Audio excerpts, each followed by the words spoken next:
بسم اللہ الرحمن الرحیم۔ بسم اللہ الرحمن الرحیم۔ عزیز طلبہ اکرام، ہمارا ریاض صالحین کا سبق نمبر 18 ہے۔ گزشتہ سبق حدیث نمبر 21 کے بارے میں ہم نے ان 3 صحابہ کا واقعہ پڑھا تھا جو کہ غزوہ تبوک میں شریک نہ ہو سکے، جن میں سے ایک حضرت کعب رضی اللہ تعالی عنہ تھے، اور ہلال بن امیہ واقفی رضی اللہ تعالی عنہ تھے، اور مرارہ بن ربیع عامری رضی اللہ تعالی عنہ تھے۔ اب ہم حدیث نمبر 22، 23، 24 کے بارے میں پڑھیں گے۔ سب سے پہلے عبارت پڑھتے ہیں، اس کے بعد ترجمہ اور تشریح کرتے ہیں۔ وعن ابی نجید عمران بن الحسین الخزاعی رضی اللہ تعالی عنہما ان امرأة من جہینة اتت رسول اللہ صلی اللہ علیہ وسلم وهي حبلى من الزنا فقالت یا رسول اللہ اصبت حدا فاقمه علی، فدعا نبی اللہ صلی اللہ علیہ وسلم ولیها فقال احسن الی فاذا وضعت فاتنی، ففعل فامر بها نبی اللہ صلی اللہ علیہ وسلم فشدت علی ثيابها ثم امر بها فرجمت ثم صلى عليه فقال له عمر تصلي علي يا رسول الله وقد زنت؟ قال لقد تابت توبة لو قسمت بين 70 من أهل المدينة لوسعتهم، وهل وجدت أفضل من أن جادت بنفسها لله عز وجل؟ رواه مسلم۔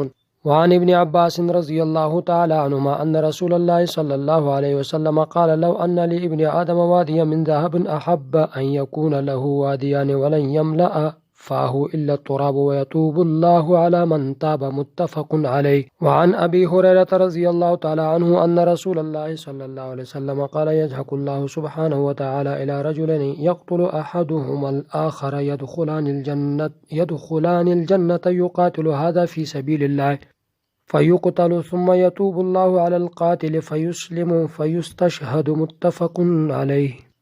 عزیز طلبہ، آپ کے سامنے 3 احادیث پڑھی گئی۔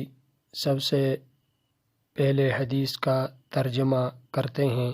حضرت ابو نجید عمران بن حسین رضی اللہ عنہما سے روایت ہے کہ جہینہ قبیلہ کی ایک عورت جو زنا سے حاملہ تھی بارگاہ نبوت میں حاضر ہوئی اور کہنے لگی، یا رسول اللہ صلی اللہ علیہ وسلم، میں حد کی مستحق ہو چکی ہوں، مجھ پر حد قائم فرما دیں۔ تو آپ صلی اللہ علیہ وسلم نے اس کے وارث کو بلایا اور وارث کو فرمایا کہ اسے اپنے ہاں اچھے طریقے سے رکھو، جب بچہ پیدا ہو جائے تو پھر اس کو میرے پاس لاؤ۔ چنانچہ اس نے اس طرح کیا۔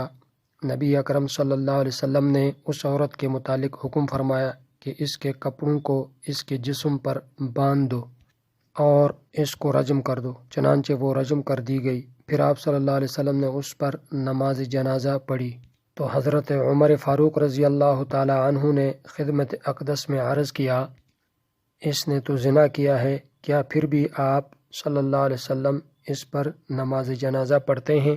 جس پر آپ صلی اللہ علیہ وسلم نے ارشاد فرمایا، لَقَدْ تَابَتْ تَوْبَةً لَوْ قُسِمَتْ بَيْنَ 70 مِنْ أَهْلِ الْمَدِينَةِ لَوَسِعَتْهُمْ۔ اس نے ایسی توبہ کی ہے کہ اگر وہ مدینہ کے 70 آدمیوں پر تقسیم کی جائے تو ان کی بخشش کے لیے کفایت کر جائے۔ کیا اس سے بڑھ کر کوئی بات ہے کہ اللہ کی خاطر اس نے اپنی جان قربان کر دی۔ نمبر 23 کا ترجمہ۔ حضرت عبداللہ ابن عباس رضی اللہ تعالی عنہما سے روایت ہے کہ نبی اکرم صلی اللہ علیہ وسلم نے ارشاد فرمایا، اگر ابن آدم کو ایک وادی سونے کی مل جائے تو وہ چاہتا ہے کہ اس کے پاس 2 وادیاں ہو، اس کے منہ کو قبر کی مٹی ہی بھرے گی، اور توبہ کرنے والے کی توبہ اللہ تعالیٰ قبول فرمائیں گے۔ حدیث نمبر 24 کا ترجمہ۔ حضرت ابو ہریرہ رضی اللہ تعالی عنہ سے روایت ہے کہ نبی اکرم صلی اللہ علیہ وسلم نے فرمایا، اللہ تعالیٰ 2 آدمیوں کو دیکھ کر ہنسیں گے، کما یلیق بشانہ، ایک دوسرے کو قتل کرتے ہیں اور جنت میں جاتے ہیں، ایک اللہ کی راہ میں لڑتا ہے اور قتل کیا جاتا ہے، پھر قاتل پر اللہ رجوع فرماتے ہیں، وہ مسلمان ہو کر شہید ہو جاتا ہے۔ اب ہم تشریح کرتے ہیں۔ حدیث نمبر 22 کا جو راوی ہے عمران بن حسین خزاعی رضی اللہ تعالی عنہ، ان کی کنیت ابو نجید ہیں۔ غزوہ خیبر والے سال ایمان لائے، بصرہ میں سکونت اختیار کی۔ بصرہ ہی میں سن 53 ہجری میں فوت ہوئے، یہ بڑے فاضل اور فقہا صحابہ میں سے تھے۔ اس روایت کے اندر جو الفاظ ہیں امرأۃ من جہینہ، اب اس عورت کا نام خولہ بنت خویلد ہیں۔ اصبت حدن، اصبت واحد متکلم کا صیغہ ہے، یعنی میں نے ایسا فعل کیا جس کی سزا حد ہے۔ فشدت ماضی مجہول کا صیغہ ہے، اس کا معنی ہے ستر کی خاطر اس کے کپڑوں کو اس کے جسم پر باندھ دیا گیا۔ لوسعتہم، ان کے گناہوں کی معافی کے لیے کافی ہو جائے گی۔ جادت بنفسہا، یعنی اللہ کی رضامندی کے لیے پیش کیا۔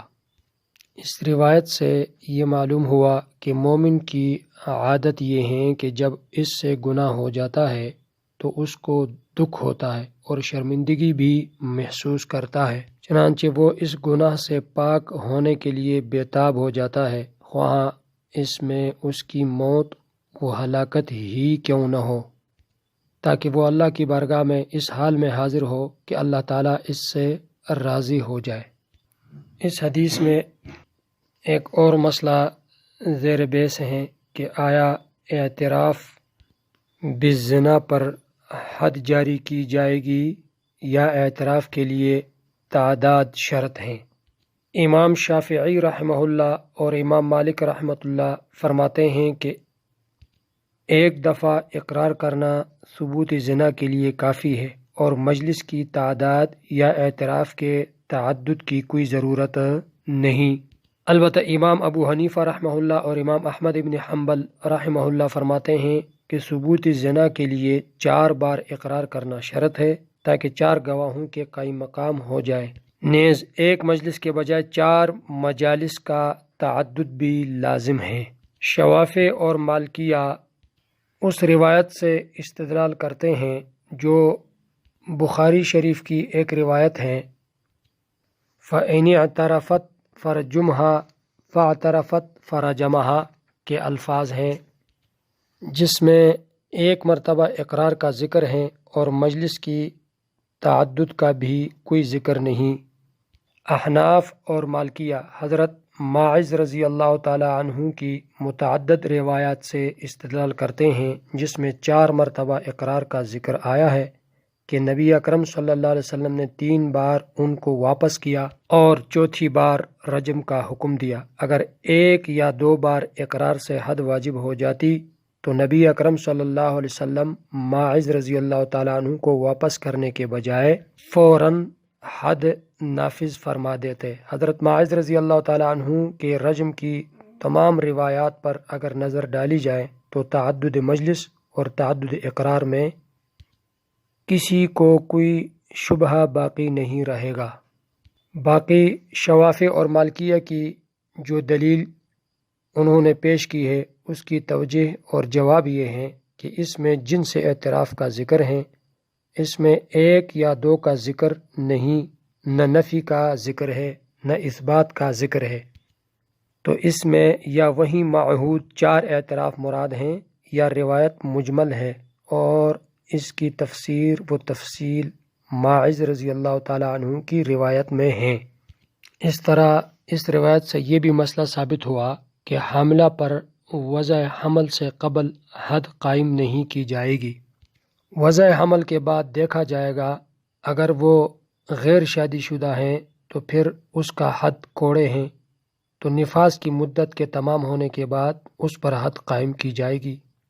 اگر وہ شادی شدہ ہیں تو اس پر حد یہ ہے کہ اس کو رجم کیا جائے گا۔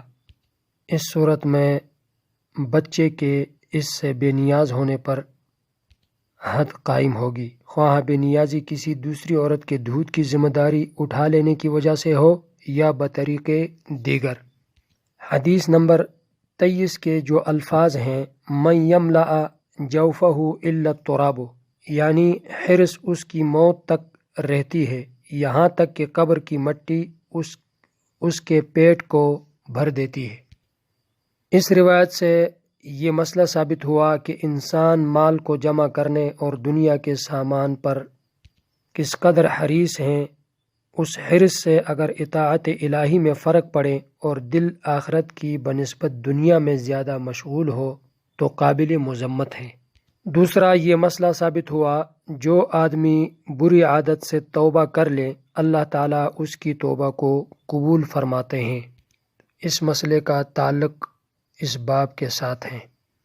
حدیث نمبر 24 کے اندر جو الفاظ ہیں یضحک، جس کا معنی ہے کہ ہنسنا، حقیقت اللہ کی ذات کو خود معلوم ہے۔ بعض نے تاویلاً کہا ہے کہ ضحک سے مراد اللہ تعالیٰ کا ان کے اس فعل سے راضی ہونا ہے اور ثواب دینا مراد ہے، اور یہاں ہنسنا جیسا اللہ کی ذات کے ساتھ لائق ہیں۔ اس روایت سے بھی یہ مسئلہ ثابت ہوا توبہ ضروری ہے اور نا امیدی ممنوع ہے، خواہ کتنا بڑا گناہ کیوں نہ ہو۔ جب بندہ اللہ کے بارگاہ میں رجوع کرتا ہے تو اللہ تعالیٰ اس کی توبہ کو قبول فرماتا ہے۔ دوسرا یہ مسئلہ ثابت ہوا اسلام زمانہ کفر کے تمام جرائم و گناہوں کو محو کر دیتا ہے اور توبہ اپنے ماقبل کے تمام گناہوں کو مٹا دیتی ہے۔ اس مسئلے کا تعلق بھی اس باب کے ساتھ ہیں، باب التوبہ کے ساتھ۔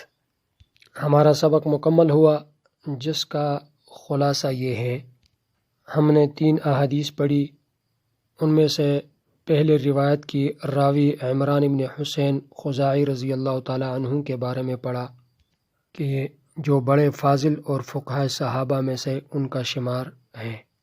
اس طرح فقہی چند مسائل آپ کے سامنے پڑھی گئی۔ آئندہ ہمارا سبق باب الصبر کے حوالے سے ہوگا انشاءاللہ تعالی۔ السلام علیکم ورحمۃ اللہ وبرکاتہ۔